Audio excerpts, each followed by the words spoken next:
नमस्कार, मैं शमशेर सिंह गुरुकुल संस्थान में आपका स्वागत है। प्यारे विद्यार्थियों, आशा करता हूँ आप सभी घर पर कुशल होंगे, स्वस्थ होंगे। तो हम इस ऑनलाइन शिक्षण में आज हिंदी विषय के अंतर्गत हमारी 5वीं कक्षा की प्रथम हिंदी जो कविता है जलाते चलो, इसको पढ़ेंगे। ध्यानपूर्वक किताब सामने खोलकर सभी विद्यार्थियों से आशा है कि वो एक एक शब्द, एक एक वाक्य को ध्यान से सुनेंगे और अध्ययन करेंगे। तो शुरू करते हैं। जलाते चलो एक कविता है प्रिय विद्यार्थियों, जिसको लिखा है हमारे कवि द्वारिका प्रसाद माहेश्वरी जी ने। माहेश्वरी, कई बार बच्चे क्या करते हैं, ये नाम सुनकर सोचते हैं ये तो कोई स्त्रीलिंग नाम है। नहीं, ये कवि हैं, मेल हैं, पुरुष हैं, इसलिए हम इनको कवि बोलेंगे। और अगर कोई महिला लेखिका हो तो उसके लिए हम क्या इस्तेमाल करते हैं, कवयित्री। अगर कोई महिला लेखिका हो जैसे महादेवी वर्मा, सुभद्रा कुमारी चौहान, तो उसके लिए हम कवयित्री। तो ये जो हमारे कवि हैं द्वारिका प्रसाद माहेश्वरी, किसी परिचय के मोहताज नहीं, क्योंकि इनका नाम काव्य जगत में, साहित्य जगत में एक उच्च स्थान रखता है। इनका जन्म 1 दिसंबर 1916 को कहां पर हुआ था छात्रों? आगरा के सरोहा में। तो आगरा के सरोहा में 1 दिसंबर 1916 को माहेश्वरी जी का जन्म हुआ और इनका पूरा जीवन शिक्षा और साहित्य को ही समर्पित रहा। यानी कि माहेश्वरी जी का पूरा जीवन शिक्षा व साहित्य को समर्पित। अच्छा, इनकी कुछ और कविताएं हैं, ये तो आपके सिलेबस में है, पाठ्यक्रम में है हमारे, हमें पता है कि द्वारिका प्रसाद माहेश्वरी जी ने लिखी है। इनकी ही लिखी हुई कुछ और कविताएं हैं, जैसे उठो धरा के अमर सपूतो, उठो धरा के अमर सपूतो। और एक और इनकी कविता है चंदा मामा, और एक इनकी कविता है चंदा मामा, और एक और इनकी कविता है कौन सिखाता है चिड़ियों को। एक और कविता है कि कौन सिखाता है चिड़ियों को। तो इस प्रकार इन्होंने बहुत सी अमर रचनाएं लिखी हैं और इनका एक बहुत मशहूर गीत जो आपने सुना भी होगा, अक्सर टीवी पर भी और कई कार्यक्रमों में भी उसको गाया जाता है। एक बड़ा अच्छा देशभक्ति का गीत है, वीर तुम बढ़े चलो, वीर तुम बढ़े चलो। तो पता लग गया ये गीत किसने गाया था? वीर तुम बढ़े चलो, धीर तुम बढ़े चलो, ये द्वारिका प्रसाद माहेश्वरी द्वारा ही लिखा हुआ है। तो हम आगे बढ़ते हैं कविता के ऊपर। कविता, जैसा कि आप जानते हैं, कविता समझने के लिए कुछ चीजों की जरूरत होती है। अब ऐसा नहीं कि आपके हाथ में किताब है, मेरे हाथ में किताब है, मैं यहां से पढ़ रहा हूं, आप सुन रहे हैं और आपको समझ आ जाएगा। नहीं, उसके लिए कुछ जरूरी चीजों का होना जरूरी है। यानी कि कविता समझने के लिए किन बातों का आपको ध्यान रखना है वो आपको देखना है। तो पहला जो सबसे जरूरी चीज है कविता को समझने के लिए वो क्या है? जिज्ञासा। प्यारे बच्चों, आपके अंदर सीखने की ललक होनी चाहिए, जिज्ञासा। जब तक मन से हम तैयार नहीं होंगे, हमें सरल से सरल चीज भी समझ नहीं आएगी। किंतु जब हम मन और तन से पूर्ण तरह से तैयार हो जाते हैं तो हमें वो चीज समझ आने लगती है। यानी कि अपने मन के अंदर जिज्ञासा पैदा कीजिए। तो पढ़ने का मन हुआ तब पढ़िए, जब खेलने का मन होता है तब हम खेलते हैं। दूसरी सबसे जरूरी चीज क्या है? इच्छा शक्ति। अब इच्छा शक्ति यानी कि एक हमें निश्चय करना पड़ेगा दृढ़ कि ये कार्य मुझे करना ही करना है। और हमारी जो एक कविता है जलाते चलो, ये हमें इन्हीं बातों की प्रेरणा देती है कि हमें मन के अंदर जिज्ञासा लानी चाहिए, इच्छा शक्ति को जागृत करना चाहिए। द्वारिका प्रसाद महादेवी ने, माशरे ने जितना भी साहित्य लिखा है, इन्होंने बाल साहित्य के ऊपर लगभग 26 पुस्तकें लिखी हैं। 26 पुस्तकें बच्चों के ऊपर लिखी हैं, बच्चों को मोटिवेट करने के लिए, आपको प्रेरणा देने के लिए। तो इनके सारे के देखो नाम से ही जाहिर हो रहा है, उठो धरा के अमर सकूं, तो यानी कि जवानों को जो है उठने के लिए प्रेरित कर रहा है। वीर तुम बढ़े चलो, वीरों को जो है हमेशा आगे बढ़ते रहने के लिए प्रेरित कर रहा है। और यही प्रेरणा, यही इच्छा शक्ति जो है इनकी इस जलाते चलो कविता में भी हमें देखने को मिलेगी। तीसरी जो सीखने के लिए सबसे जरूरी चीज होती है वो होती है हमारी रुचि। रुचि यानी इंटरेस्ट। जब तक आपका इंटरेस्ट नहीं होगा आप नहीं सीख पाएंगे। जैसे हमारा क्रिकेट में इंटरेस्ट होता है, इंटरेस्ट है इसलिए देखते हैं, और देखते हैं तो हमें क्रिकेट के 11 खिलाड़ियों के नाम याद रहते हैं कि नहीं। जबकि हॉकी इंडिया में कौन कौन खिलाड़ी हैं, हम 1 या 2 से ज्यादा के नाम नहीं जानते। किस खिलाड़ी ने क्या रिकॉर्ड बनाया हमें सब पता है, किसने कितनी सेंचुरी मारी, कितने विकेट्स लिए। तो क्यों याद रहता है? क्योंकि उसमें हमारा इंटरेस्ट होता है। ये कविता हमें क्यों याद होगी, कब याद होगी? जब हमारा इंटरेस्ट क्रिएट होगा। ठीक। और एक और कविता को समझने के लिए सबसे मुख्य बिंदु जो माना जाता है वो संवेदना। संवेदना का अर्थ है प्यारे बच्चों कि किसी को दुख सुख समझने की अनुभूति। यदि हम कवि का दर्द समझ पाएंगे तो हमें उस कविता का दर्द महसूस होगा। यदि हम उन परिस्थितियों में जाएंगे तब हमें वो चीज महसूस होगी। तो संवेदना का मतलब, अगर हास्य कविता लिखी गई है तो हमारा मूड भी अच्छा होना चाहिए उसको सुनने के लिए। एक बीमार व्यक्ति को जैसे कोई हम चुटकुला सुनाते हैं तो उसको मजा नहीं आता क्योंकि उसको तकलीफ है। तो किसी की तकलीफ महसूस करना, जब ये गुण हमारे अंदर आ जाएगा तो हम किसी भी रचना का भाव, उद्देश्य जो है अच्छी तरह से समझ सकते हैं। तो आगे चलते हैं। तो ये कविता को समझने के लिए कुछ जरूरी बिंदु, क्योंकि आगे जितनी भी कविताएं आएंगी उनको समझने के लिए, उनकी व्याख्या समझने के लिए, उनका भाव समझने के लिए इन चीजों की हमें जरूरत पड़ेगी। तो आशा करता हूं आप अपने अंदर जिज्ञासा पैदा करेंगे, इच्छा शक्ति बनाएंगे, रुचि लेंगे पढ़ने में और संवेदना को जो है जाहिर करेंगे। तो यहां तक आपको आशा है समझ आया होगा। अब हम कविता की व्याख्या जो है एक 2-2 लाइनें करके, 2-2 पंक्तियां लेकर कविता की व्याख्या करेंगे। तो पहली पंक्ति क्या है? जलाते चलो ये दिए स्नेह भर, जलाते चलो ये दिए स्नेह भर भर, कभी तो धरा का अंधेरा मिटेगा, कभी तो धरा का अंधेरा मिटेगा। तो कविता की पहली 2 पंक्तियां हैं, किताब आपके सामने होगी, जरा पढ़िए। जलाते चलो ये दिए स्नेह भर भर, कभी तो धरा का अंधेरा मिटेगा। तो कवि यहां पर कह रहा है प्रेम रूपी दीपक जलाने के लिए, कि प्यार का दीप जलाओ, स्नेह के दीप यानी कि प्रेम रूपी दीपक, प्यार बांटते चलो, किसी से नफरत मत करो, क्रोध मत रखो। तो कभी तो धरा का अंधेरा मिटेगा, कि एक न एक दिन इस धरती पर प्यार की रोशनी जरूर फैलेगी और अंधेरे का, बुराई का, क्रोध रूपी बुराई का जो है नाश होगा, नफरतें जो है दुनिया से खत्म होंगी। ये चीज कवि हमें समझा रहा है। तो समझाने का, प्रेरणा दे रहा है किस चीज की? प्रेम करने की, प्रेम से व्यवहार करने की। अगली लाइन है पंक्तियां की, जला दीप पहला तुम्ही ने तिमिर की,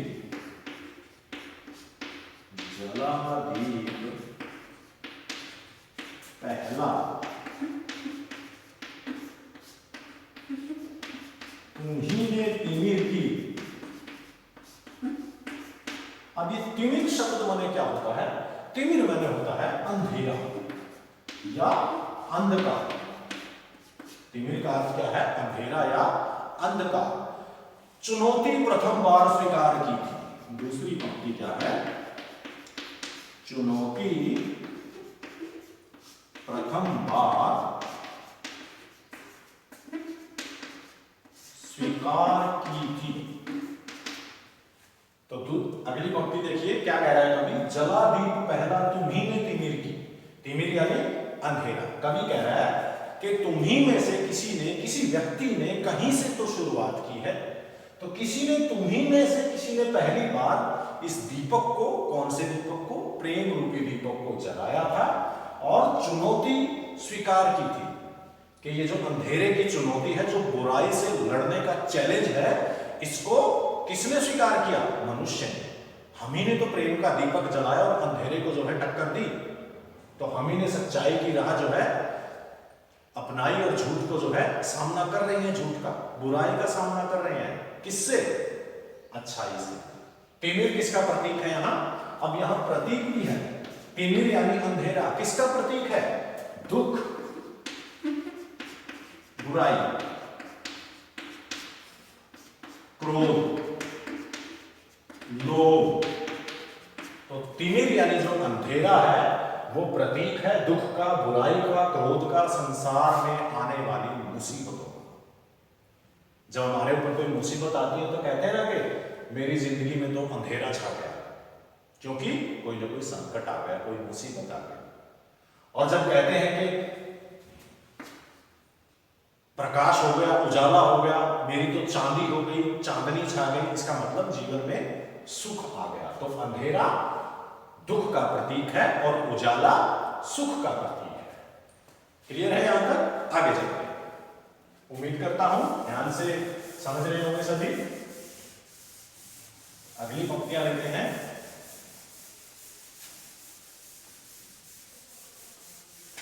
तो हमारी अगली पंक्ति है, तिमिर की सरित पार करने तुम्ही ने। तिमिर की सरित पार करने तुम्ही ने। तिमिर की सरित पार करने तुम्ही ने बना दीप की नाव तैयार की। बना दीप की नाव तैयार की थी। तो देखिए क्या कह रहा है कि प्रथम बार तुम्ही में से, यानी कि हम मनुष्यों ने ही तिमिर की सरित, सरित यानी सरिता, सरिता नदी। अब अंधेरे की नदी यानी कि अंधेरे रूपी नदी, उसको पार करने के लिए बना दीप की नाव। किस चीज की नाव बनाई? दीप की नाव। जैसे हम पानी की नदी को पार करने के लिए लकड़ी या प्लास्टिक की नाव चलाते हैं, वैसे ही अंधेरे की नदी को पार कैसे करेंगे? रोशनी से। और रोशनी कौन देगा? दिया। तो कवि यहां प्रेरणा दे रहा है कि अंधेरे से लड़ने के लिए, उस अंधेरे रूपी, बुराई रूपी नदी को पार करने के लिए हमें प्रेम के दीपक की नाव चलानी होगी, यानी कि प्रेम रूपी दीपक जलाने होंगे। समझ में आ रहा है? Very good. आगे चलते हैं। दो पंक्तियों की बिल्कुल व्याख्या मैं सिरे से आपको करवाऊंगा, ध्यानपूर्वक समझते चलिए। तो अगली पंक्ति है हमारी, बहाते चलो नाव तुम यह निरंतर। बहाते चलो तुम यह नाव निरंतर, यानी कि लगातार इस नाव को चलाते चलो, कभी तो तिमिर का किनारा मिलेगा। कभी तो तिमिर का किनारा। अब कवि कह रहा है यहां पर, देखिए अगली पंक्ति में क्या कह रहा है, बहाते चलो तुम यह नाव निरंतर। निरंतर माने लगातार, लगातार, रुकना नहीं है, थकना नहीं है, हारना नहीं है, कि ये जो प्रेम रूपी नाव है, ये जो स्नेह का दीपक है, इसको लगातार जलाते चलो, प्यार बांटते चलो, कभी तो तिमिर का किनारा मिलेगा, कि कभी तो किनारे पहुंचेंगे, कभी तो वो दुख की अंधेरे की नदी पार होगी। हमें कभी यहां संदेश दे रहा है कि हार नहीं माननी, लगातार जूझते रहना है, डटे रहना है, प्यार बांटना है, अंधेरे को मिटाना है। समझ में आया? देखिए, बहाते चलो तुम यह नाव निरंतर, कि इस प्रेम रूपी नदी को, प्रेम रूपी दीपक को हमेशा जलाए रखो। कभी किसी से नफरत मत करो, कभी तो तिमिर का किनारा मिलेगा, कि कभी तो ये जो अंधेरा है, ये जो बुराई संसार में फैली हुई है, कभी न कभी तो इसका अंत होगा। लगातार हमें प्रेम करते रहना है, प्रेम फैलाना है।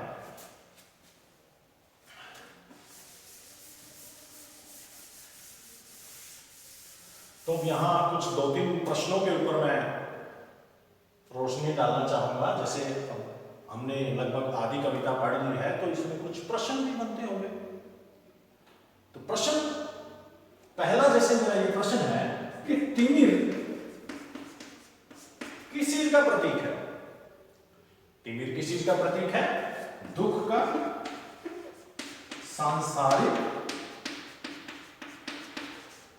दुर्गुणों का। दुर्गुण यानी बुराइयां जो हमारे अंदर फैली हुई हैं, जैसे क्रोध, ईर्ष्या, द्वेष, घृणा, नफरत, ये सब क्या है? तिमिर का प्रतीक है, तिमिर का प्रतीक है। अच्छा, अब एक प्रश्न और बनता है यहां पर, बुराई को या तिमिर को कैसे मिटाया जा सकता है? बुराई को कैसे मिटाया जा सकता है? अच्छाई के द्वारा। लेकिन वो पूछ रहा है बुराई को कैसे मिटाया जा सकता है? उत्तर होगा स्नेह का दीप जला, स्नेह का दीप जला। अच्छा, ये तो प्रश्न है बुराई को कैसे मिटा, बुराई का अंधेरा कैसे दूर करेंगे? स्नेह का दीप जलाकर। अगर प्रश्न इस तरह से बन जाए कि तिमिर की सरित यानी नदी को पार करने के लिए क्या करना चाहिए हमें? हमें अंधेरे की नदी को पार करने के लिए क्या पकड़ना चाहिए? तो यहां पर प्रश्न का उत्तर थोड़ा सा बदल जाएगा कि दीप की नाव बनाकर, तो तिमिर की नदी को कैसे पार किया जा सकता है? दीप की नाव बनाकर। और तिमिर को कैसे दूर किया जा सकता है? स्नेह का दीप जलाकर। जब हमें अंधेरा दूर करना होगा तो दीप जलाना होगा, और जब अंधेरे की नदी पार करनी होगी तो नाव बनानी पड़ेगी। तो नदी को तो नाव से ही पार किया जाएगा ना। तो यहां तक समझ आया? अगली पंक्ति लेते हैं। अगली पंक्ति है हमारी, युगों से तुम्ही ने तिमिर की शिला। देखिए, किताब आपके सामने होगी। युगों से तिमिर की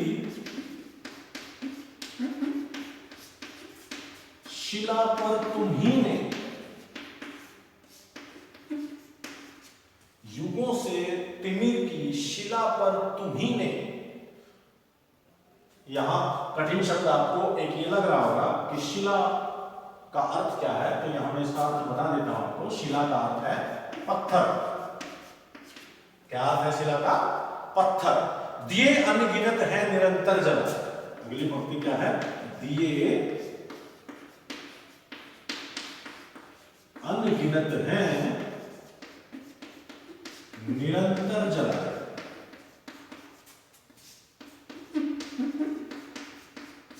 देखिए, अगली 2 पंक्तियां हैं बच्चों। युगों से तिमिर की शिला पर तुम्ही ने, कि तिमिर की शिला यानी कि अंधेरे रूपी जो पत्थर है, उस पर हम ही ने जो है युगों से दिए जलाए हैं। कौन से दिए? प्रेम के दिए। संसार में शुरू में पाश्विक प्रवृत्ति थी, धीरे धीरे जो है प्रेम का संचार जो है होता आया है। दिए अनगिनत, अनगिनत क्या होता है? जिनको गिना ना जा सके। यानी कि हजारों बार हजारों लोगों ने ऐसे काम किए हैं कि संसार में जिनसे प्यार ही प्यार फैला है। नफरत फैलाने वाले भी बहुत हैं, लेकिन कभी यहां संदेश प्यार फैलाने का दे रहा है। तो ऐसे बहुत से लोग हैं जिन्होंने हमेशा प्यार ही प्यार फैलाया है, लोगों की सेवा की है, कभी क्रोध नहीं किया। जैसे महात्मा गांधी महात्मा गांधी हमेशा सच बोला, गरीबी में रहे, लोगों का साथ दिया, प्यार किया। इसी प्रकार मदर टेरेसा, सभी जानते हैं इस नाम को, मदर टेरेसा। यानी कि ऐसे लोग, ऐसे महान लोग जिन्होंने अपना जीवन मानवता के लिए न्यौछावर कर दिया, कभी अपने बारे में नहीं सोचा, हमेशा औरों के बारे में सोचा, प्यार बांटा, प्यार पाया बदले में। इनको कितनी प्रसिद्धि मिली, आज पूरी धरती, पूरा विश्व जानता है इन नामों को। ऐसे बहुत हजारों लोग हैं। तो ये उन्हीं लोगों की बात कर रहा है कि युगों से तिमिर की शिला पर, कि इस अंधेरी रूपी पत्थर पर तुम्ही ने जो है प्यार के दीपक जलाए, अनगिनत है, निरंतर जलाए। और निरंतर शब्द फिर आ गया, लगातार, कि लगातार तुमने ऐसा काम किया है संसार में जिससे प्रेम की ज्योति जो है फैली है और प्रेम बढ़ा है। यहां तक समझ आया? आगे चलते हैं कविता की अगली दो लाइन। ठीक है, दो पंक्तियां करके हम व्याख्या करेंगे ताकि सभी जो है अच्छी तरह से आपको समझ आए। दिए अनगिनत है, निरंतर जलाए। उसके बाद है समय साक्षी है कि जलते हुए दिए। समय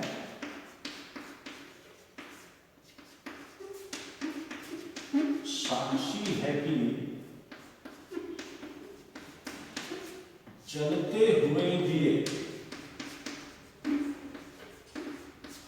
समय साक्षी है कि जलते हुए दिए या दिए अनगिनत तुम्हारे पवन ने बुझाए। अनगिनत तुम्हारे पवन ने बुझाए।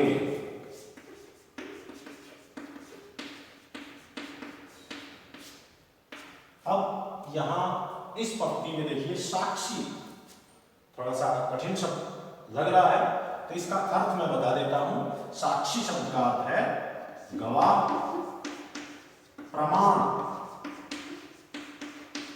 या सबूत। जैसे हम किसी घटना का सबूत, प्रमाण या गवाह ढूंढते हैं, ऐसे ही समय साक्षी है जलते हुए दिए अनगिनत तुम्हारे पवन ने बुझाए। पवन माने हवा। अब इस पंक्ति के माध्यम से कवि क्या कहना चाहता है? कवि कहना चाहता है कि इतिहास गवाह है, समय गवाह है। पुराने अगर इतिहास में देखें तो हमें पता चलेगा कि बहुत से दिए जो हैं हवा ने बुझा दिए, मतलब कि बहुत से प्यार बांटने वालों को लोगों ने जो है नफरत से, क्रोध से जो है उनका बदला लिया है, लेकिन फिर भी वो रुके नहीं, वो पीछे नहीं हटे। देखिए, समय साक्षी है कि जलते हुए दिए, यानी कि समय गवाह है इस बात का, प्रमाण है कि तुम्हारे जलते हुए दिए के जो प्रेम रूपी दीपक हमने जलाए हैं, इनको बहुत बार, अनगिनत बहुत बार पवन ने बुझाए। पवन यहां किस चीज का प्रतीक है? अब हवा से तो दिया बुझ जाता है, लेकिन यहां हवा किस चीज का प्रतीक है? कि यहां हवा मुसीबत, बुराई कि बहुत से लोगों ने, यानी कि संसार की मुसीबतों ने तुम्हारे दियों को, उस प्रेम को जो है कम करने की कोशिश की है, परंतु फिर भी हार तुमने नहीं मानी। यहां तक क्लियर है? आगे चलते हैं।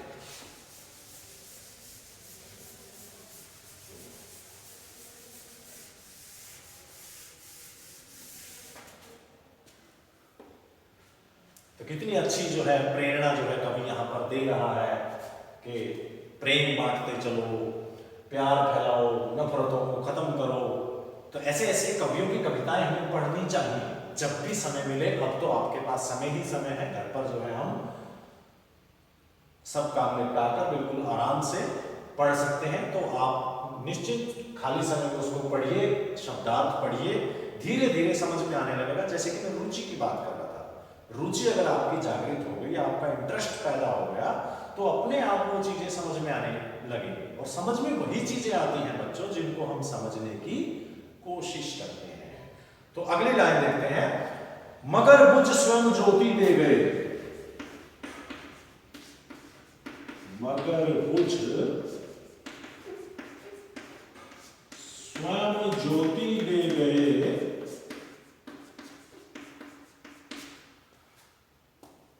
कुछ दिए यानी कि प्यार फैलाने वाले लोग, कुछ प्रेम करने वाले लोग खुद तो बुझ गए, खुद तो मिट गए, लेकिन ज्योति दे गए, संसार में प्रकाश फैला गए, लोगों को रास्ता दिखा गए।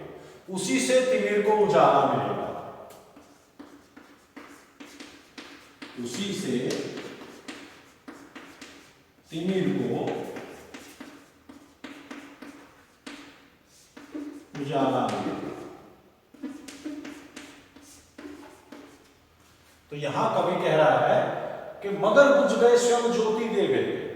ऐसे भी बहुत से दिए थे, प्रेम रूपी दिए थे, जो हमने जलाए थे और वो संसार की आंधियों से, बुराइयों से लड़ते लड़ते बुझ गए। किसके लिए किया उन्होंने सब? हमारे लिए, ताकि हम आने वाली पीढ़ियां जो है उस प्रेम को, उस स्वतंत्रता को, उस खुशी को जो है मना सकें। तो हमारी खातिर बहुत से लोग जो है कुर्बान हो गए। कह रहा है मगर स्वयं ज्योति दे गए, खुद तो वो बुझ गए लेकिन हमें एक सीख दे गई। एक व्यक्ति ने कोई महान काम किया, अब जैसे इनका जीवन है, खुद तो ये मृत्यु हो चुकी है इनकी, चले गए हैं इस दुनिया से, इनकी तो हत्या कर दी गई थी महात्मा गांधी की गोली मारकर। तो इन्होंने ये बलिदान किसके लिए दिया? हमारे लिए। ये खुद तो बुझ गए किंतु ज्योति दे गए, हमें रास्ता दिखा गए। कौन सा रास्ता? कि जिस रास्ते पर हम चले थे, प्रेम और सच्चाई के मार्ग पर, उसी पर तुम चल रहे हो, उसी से तिमिर को उजाला मिलेगा। इन्हीं लोगों की प्रेरणा से, इन्हीं ऐसे ही लोगों की प्रेरणा से तिमिर को यानी कि अंधेरे का नाश होगा। यदि हम उन लोगों को फॉलो करेंगे, उनका जो है अनुगमन करेंगे, उनकी सीख को आजमाएंगे, अपने जीवन में उतारेंगे उनके गुणों को, तो हमें भी जो है उजाला मिलेगा, हमारा भी जो है भला होगा। अगली दो पंक्तियां लेते हैं। तो अगली दो पंक्तियां, दिए और तूफान की यह कहानी, कितनी अच्छी कविता है। दिए और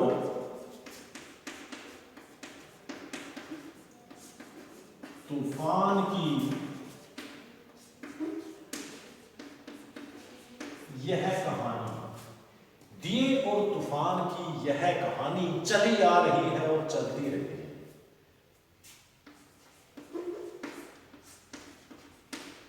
चली आ रही है और चलती रहेगी।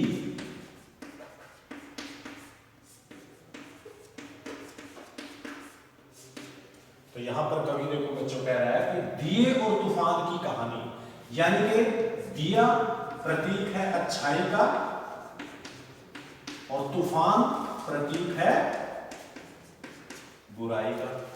कि अच्छाई और बुराई की यह लड़ाई जो है चलती रहेगी, सदियों से चली आ रही है और चलती ही रहेगी। यानी कि अच्छाई और बुराई की जो कहानी है वो सदियों से चली आ रही है, चलती रहेगी। इसको हमने और आगे लेकर जाना है। अब अच्छाई और बुराई की लड़ाई आपने देखा होगा अभी इन दिनों में रामायण, महाभारत, ये सीरियल चल रहे हैं और आप लोग देख भी रहे होंगे, सारा देश बैठकर देख रहा है। तो रामायण में क्या है? अच्छाई और बुराई की लड़ाई है। राम अच्छाई के लिए लड़ रहे थे, रावण जो है बुराई पर था, इसलिए उसका अंत हुआ। महाभारत में भी यही हुआ, कौरव जो है बुराई के रास्ते पर चले इसलिए उनका नाश हो गया। पांडव जो है सत्य और अच्छाई के मार्ग पर चले इसलिए उनकी जीत हुई। तो ये अच्छाई और बुराई की लड़ाई सदियों से जग में चलती आ रही है, चलती रहेगी। तो यहां पर अच्छाई और बुराई के बारे में कवि संदेश दे रहा है कि हमें कौन से मार्ग पर चलना चाहिए, अच्छाई के या बुराई के?